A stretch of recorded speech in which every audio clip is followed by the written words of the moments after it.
اور جن لوگوں نے اپنے دین کو کھیل اور تماشا بنا رکھا ہے اور دنیا کی زندگی نے ان کو دھوکے میں ڈال رکھا ہے، ان سے کچھ کام نہ رکھو۔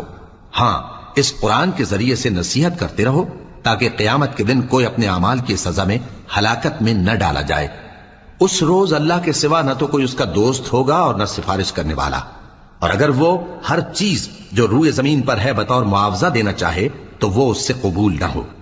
یہی لوگ ہیں کہ اپنے اعمال کے وبال میں ہلاکت میں ڈالے گئے، سو ان کے لیے پینے کو کھولتا ہوا پانی اور دکھ دینے والا عذاب ہے، اس لیے کہ کفر کرتے تھے۔ کہو، کیا ہم اللہ کے سوا ایسی چیز کو پکاریں جو نہ ہمارا بھلا کر سکے نہ برا؟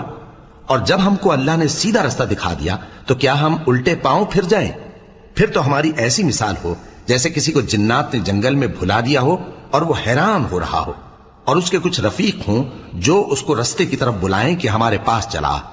کہہ دو کہ رستہ تو وہی